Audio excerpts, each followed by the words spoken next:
तो क्या है बेटा कि हमारे पास एमिसिव पावर है, वर्ड का यूज कर रहे हैं पावर, पर वो है क्या?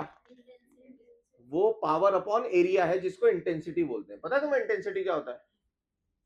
पावर अपॉन एरिया को इंटेंसिटी बोलते हैं। Power per unit area is called intensity. तो पावर वर्ड है पर वो एक्चुअली है इंटेंसिटी।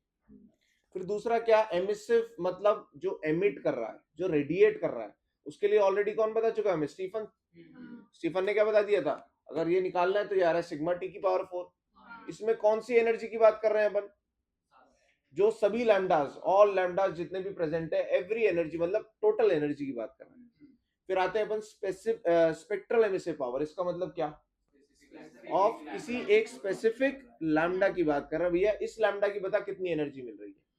जैसे मान लीजिए आप एटीएम से पैसे निकलवाने गए, तो अब आप बोलते हो यार टोटल इतने रुपए हो गए, तो ये तो हो गया एमिसिव पावर। और तुमसे कोई पूछे यार 500 के नोट के कितने रुपए हुए, तो तुम बोलोगे स्पेक्ट्रल एमिसिव पावर ऑफ 500। तो वो तुम्हें बताएगा 500 के नोट के रूप में कितनी एनर्जी है, कितने रुपए हैं आपके पास। इसको बोलते हैं स्पेक्ट्रल एमिसिव पावर। और अगर कोई टोटल पूछे तो वो एमिसिव पावर। सही है। चलो भाई नेक्स्ट टर्म लिखेंगे। Next term is emissivity. Next term is emissivity.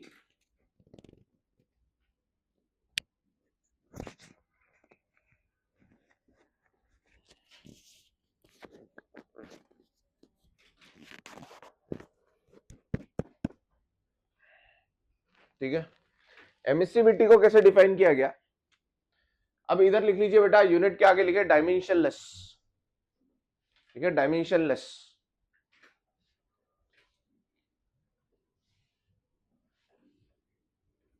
ठीक है, डायमेंशनलेस।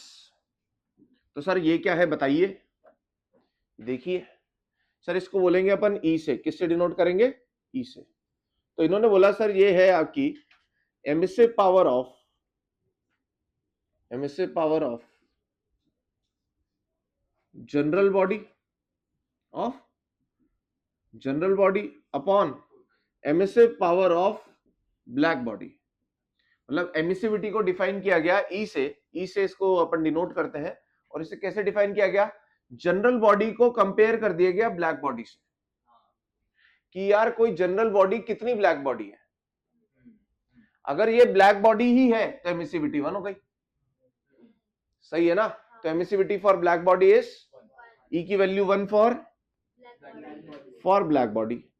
और अगर वैल्यू बेटा ये आया 0.9, इसका मतलब वो 90% ब्लैक बॉडी जैसी है। अगर ये आ रहा है 0.5, इसका मतलब वो 50% लाइक अ ब्लैक बॉडी है। सही है क्या? तो हमने इसे कंपेयर कर दिया with respect to ideal black body. सही है क्या? तो बताइए बेटा यहां से emissive power of general body कितना आ गया? एमिसिव पावर, अच्छा एमिसिव पावर को अपन बोल देते हैं बेटा ईपी बोल देते हैं इसे। ईपी ऑफ जनरल बॉडी कितना आ गया? ये कितना आ गया? इसको इधर ले जाऊं। इस E times of emissive power of black body. Sir emissive power of black body तो हमें किसने बता दी थी? स्टीफन्स ने। कितनी थी बताओ? हाँ मतलब sigma T to the power 4। तो बेटा हमारे पास है emissive power of general body is equals to E times of emissive power of black body होता है sigma T to the power 4। तो यार emissive power of general body को मैं क्या बोल दूंगा? P radiated upon area. उस एरिया को उधर ले जाऊंगा। मतलब स्टीफन्स लॉ जनरल बॉडी के लिए भी लग जाएगा अगर मैं उसे एक्स्ट्रा ई से मल्टीप्लाई कर दूं। ये ई क्या बता रहा है? कि वो जनरल बॉडी ब्लैक बॉडी के कितना करीब है, उसका कितना प्रतिशत है। अगर ई की वैल्यू 1 हो गई तो 100% ब्लैक बॉडी है। जितनी कम होती जाएगी उतना वो ब्लैक बॉडी का उसका नेचर कम होता चला जाएगा, तो उतनी ही रेडिएटेड पावर कम होती चली जाएगी। सही है क्या? ई की वैल्यू कहां से कहां लाई करेगी बेटा? ग्रेटर देन 0, लेस देन 1, या दोनों पे बराबर भी लगा लो। 0 हो गया तो वो खत्म है एकदम, और अगर 1 के बराबर हो गई तो बिल्कुल ब्लैक बॉडी है। 0 बराबर बिल्कुल भी ब्लैक बॉडी नहीं है। सही है क्या? तो जो भी आपको वो बॉडी देंगे जिसके लिए आपको ये लगाना है, उसके लिए वो ई की वैल्यू खुद देंगे आपको। तो ये वाला फॉर्मूला किसके लिए लग जाएगा बेटा? For any general body. लिख लेते हैं, for any general body.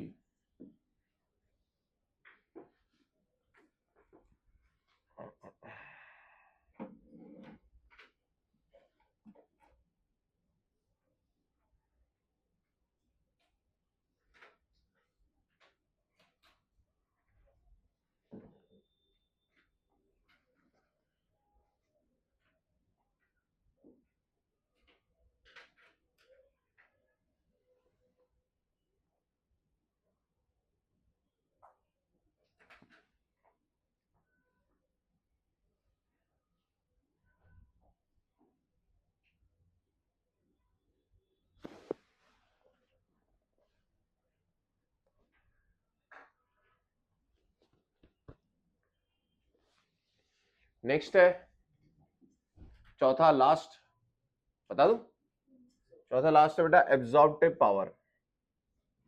Absorptive power. अब बताओ यार, इसके नाम से क्या लग रहा है? ये पावर होना चाहिए, अगर पावर नहीं तो इंटेंसिटी होना चाहिए, दोनों ही नहीं है ये, सही है ना? तो आपको बेटा पहले तो जिसकी यूनिट लिखनी है ये है डायमेंशनलेस। ये क्या है? डायमेंशनलेस है ये, दोनों ही नहीं है, ना ये पावर है ना ये इंटेंसिटी है। तो क्या है ये? डायमेंशनलेस क्यों है? इसका मीनिंग समझिए बेटा। एक सरफेस के ऊपर टोटल एनर्जी गिर रही है, लेटर से क्यू। कितनी गिर रही है? क्यू। अब ये जो एनर्जी गिरती है इसको तीन हिस्सों में बांट दीजिए आप। कुछ एनर्जी तो रिफ्लेक्ट हो जाती है, तो मैं इसे बोल देता हूं क्यू रिफ्लेक्टेड। कुछ एनर्जी इसके थ्रू निकल जाती है, इसको बोल देते हैं क्यू ट्रांसमिटेड। और कुछ एनर्जी यहाँ एब्जॉर्ब हो जाती है, इसको बोल देते हैं क्यू एब्जॉर्ब। बोलो यार। तो मान लीजिए 100 जूल गिर रही है पर सेकंड, तो उसका कुछ पार्ट रिफ्लेक्शन, बेटा अगर ज्यादा रिफ्लेक्टिव होगी तो उसका क्यू आर पार्ट ज्यादा होगा, ज्यादा एब्जॉर्ब करेगी तो उसका क्यू ए ज्यादा होगा, और अगर वो ट्रांसपेरेंट टाइप होगी तो उसका ट्रांसमिटेड पार्ट ज्यादा होगा। सही है ना? तो हमने बोला यार इसका मतलब ये है कि क्यू बराबर क्या होना चाहिए? Q A plus Q R plus Q T. बोलो यार, एनर्जी कंजर्वेशन, जितनी टोटल एनर्जी गिर रही है उसके तीन पार्ट्स हो गए। तो हमें एब्जॉर्प्टिव पावर को हम डिनोट करेंगे बेटा ए से। किससे? ए से। और ए बराबर होता है क्यू ए बाय क्यू।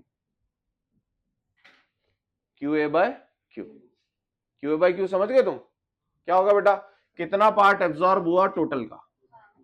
अगर लेटर से ये वैल्यू है 0.5, इसका मतलब ये कि 50% एब्जॉर्ब हुआ और बाकी जो है वो या तो ट्रांसमिट हुआ या आपका रिफ्लेक्ट हुआ। हमें क्या देखना है? सिर्फ एब्जॉर्ब कितना हुआ।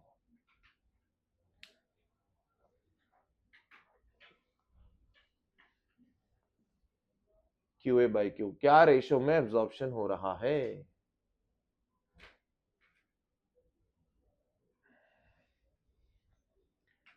अब बताओ ब्लैक बॉडी के लिए ए क्या होगा? 1। क्यों?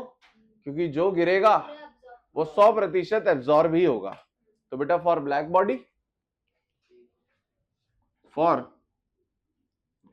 Body, A equals to 1। Sir इसका ई भी 1 है और इसका ए भी 1 है, सही है ना? दोनों 1 है।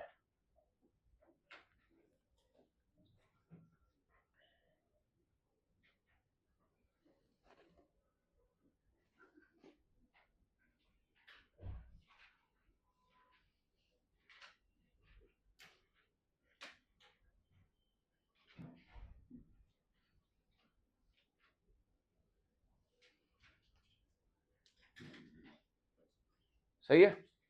अब लिखे बेटा for Kirchhoff, according to Kirchhoff's law. Kirchhoff ने क्या बोला था कल? क्या बोल रहा था भाई किरचॉफ? अपन पकड़ रहे हैं। हाँ भाई, कल क्या बोल रहा था? बोल बोल, क्या बोल रहा था? ये बोल रहा था E इज प्रोपोर्शनल टू ए। देखो, जो जितना अच्छा एब्जॉर्बर वो उतना अच्छा एमिटर। सही बात है ना भाई? सबसे अच्छा एमिटर मतलब जिसका ई ज्यादा होगा वो अच्छा एमिटर होगा। जो जितना करीब होगा ना ब्लैक बॉडी के वो उतना ही ज्यादा अच्छा एमिटर है भाई। सही है ना? क्योंकि सबसे बढ़िया एमिटर कौन है? क्यों? क्योंकि वो सबसे ज्यादा अच्छा एब्जॉर्बर है। सही है। तो E is proportional to A। तो बेटा हम बोलते हैं अगर ये प्रोपोर्शनल आएगा तो हम बोलेंगे E by A is some constant, E by A is some constant. तो अपन बोलेंगे E by A is constant for all bodies. कुछ कांस्टेंट होगा और वो क्या होगा, सभी बॉडीज के लिए सेम वैल्यू रहेगी, जो भी कांस्टेंट आएगा प्रोपोर्शनल कट करके। सही है क्या यहां तक? बोलो बेटा।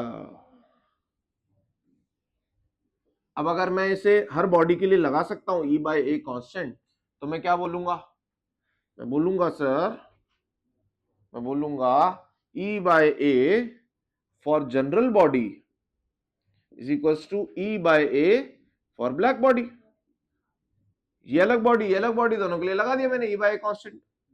तो sir E by A for black body तो मुझे पता है, ये भी वन, ये भी वन, इसका मतलब E is equals to A।